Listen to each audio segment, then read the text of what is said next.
बिस्मिल्लाहिर्रहमानिर्रहीम। दोस्तों, ghost ship का नाम तो आप सब ने सुना होगा। ये एक ऐसे जहाज़ को कहा जाता है जिसमें ना तो कोई पैसेंजर मौजूद होता है और ना ही कोई क्रू मेंबर। ये जहाज़ बिना किसी इंसान के समुंदर में ऐसे ही फ्लोट कर रहा होता है। आज हम आपको एक ऐसे ही गोस्ट शिप के बारे में बताएंगे जो समुंदर में अकेला तैरता हुआ पाया गया। इस शिप का नाम मैरी क्लेस्ट था, जो 4 दिसंबर 1872 को अजोरस के आइलैंड पे मिला और इस शिप में कोई भी मौजूद नहीं था। सबसे ज़्यादा हैरानकुन बात यह है कि जब यह शिप 7 नवंबर को न्यूयॉर्क से चला था तो इस पर कुल 10 लोग मौजूद थे। ये सुनकर आप सब सोच रहे होंगे कि आखिर इस शिप पर ऐसा क्या हुआ था कि इस पर मौजूद 10 के 10 लोग अचानक गायब हो गए। इन लोगों के गायब होने पर बहुत सी थ्योरीज हैं, तो आइए जानते हैं कि इस शिप के साथ ऐसा क्या हुआ था। वीडियो स्टार्ट करने से पहले चैनल को सब्सक्राइब कर दें और साथ ही साथ बेल के आइकन को भी प्रेस कर दें ताकि मज़ीद ऐसी वीडियोस के नोटिफिकेशंस आपको मिलते रहें। अस्सलाम वालेकुम दोस्तों, मेरा नाम है नाबिया और आप देख रहे हैं प्राइम टीवी। क्रू मेंबर के गायब होने के मुतालिक जानने से पहले आइए जानते हैं कि ये शिप कहाँ और कैसे बनाया गया था। इस लकड़ी के शिप को 1861 के दौरान एक कैनेडियन कंपनी में बनाया गया था और इस वक्त इस जहाज़ का नाम अमेज़न रखा गया। इस शिप की अजीब बात ये थी कि शुरू से ही इसे मनहूस समझा जाता था, क्योंकि पहले सफ़र में ही इस शिप के कैप्टन की डेथ हो गई।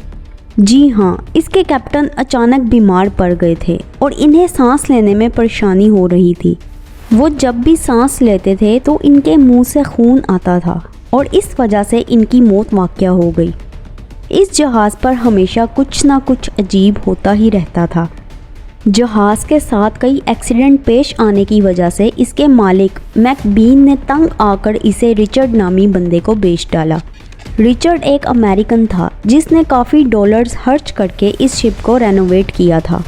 इस शिप से जुड़ी मनहूस कहानियों से बचने के लिए रिचर्ड ने इसका नाम चेंज करके अमेज़न से मैरी क्लेस्ट रख दिया। नाम बदलने की वजह से भी रिचर्ड को कोई फ़ायदा नहीं हुआ और उसने भी ये जहाज़ आगे बेंजामिन स्पूनर नामी एक कैप्टन को बेच दिया। इस कैप्टन का अपना ही क्रू था जिसकी बेस पर वो ये शिप खुद चलाते थे। कैप्टन बेंजामिन 7 नवंबर 1872 को इस शिप को लेकर न्यूयॉर्क से इटली के लिए रवाना हुए। इस वक्त शिप में कैप्टन, इनकी वाइफ, इनकी 2 साल की बेटी सूफिया और 7 क्रू मेंबर सवार थे। सफ़र के आगाज़ के दौरान वो सब ये नहीं जानते थे कि ये इनकी ज़िंदगी का आखिरी सफ़र होगा। ये शिप अटलांटिक ओशन में सेल करता रहा, जिस पर 1700 बैरल्स यानी लकड़ी के ड्रम में अल्कोहल मौजूद थी। तकरीबन 20 दिन तक ये शिप समुंदर में तैरता रहा, लेकिन 4 दिसंबर को ये शिप अजोरस के आइलैंड के पास हाली सेल करते हुए पाया गया। दूसरे शिप डी ग्रेटिया के कैप्टन मोरहाउस ने अपने क्रू को मैरी क्लेस्ट के जांच करने के लिए भेजा, लेकिन वहां कोई भी मौजूद नहीं था। शिप से मिलने वाली डायरी पर आखिरी एंट्री 25 नवंबर की थी, जिसका मतलब था कि ये जहाज़ 9 दिन से पानी में भटक रहा था। शिप की सारी लाइफ बोट्स गायब थी और इसके अंदर 3 फीट पानी भर चुका था। इसमें मौजूद कुछ अल्कोहल के बैरल्स टूटे हुए थे। कैप्टन मोरहाउस ने शिप का कंट्रोल लेते हुए उसे गिब्रल्टार ले जाने का सोचा, जो वहां से 11 किलोमीटर दूर था। शिप के मिलने के बाद 3 महीने तक इस केस पर इन्वेस्टिगेशन की गई। मैरी क्लेस्टी के क्रू के गायब होने पर कई थ्योरी सामने आई। लोगों में इस जहाज़ को लेकर कई अफवाहें फैलने लगी। कोई इसके सी मॉन्स्टर के खाए जाने की बात करता था, तो किसी का कहना था कि मरने वाले पहले कैप्टन का भूत किसी को इस शिप पर नहीं टिकने देता।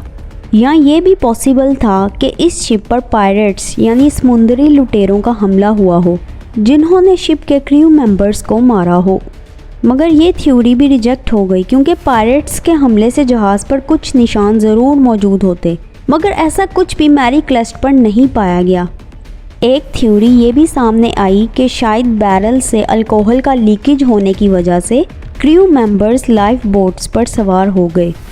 इन लाइफ बोट्स को शिप के साथ ही रस्सी के साथ बांध दिया गया, मगर मौसम की खराबी की वजह से रस्सी टूट गई और क्रू मेंबर्स समुंदर में ही कहीं गुम हो गए। लोग इस थ्योरी को काफ़ी हद तक सच मानते हैं क्योंकि वहाँ टूटे हुए बैरल्स के साथ साथ कटी हुई रस्सी भी पाई गई थी।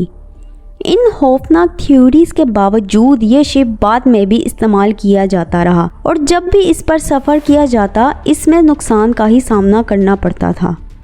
1985 में ये शिप एक चट्टान के साथ टकराकर डूब गया।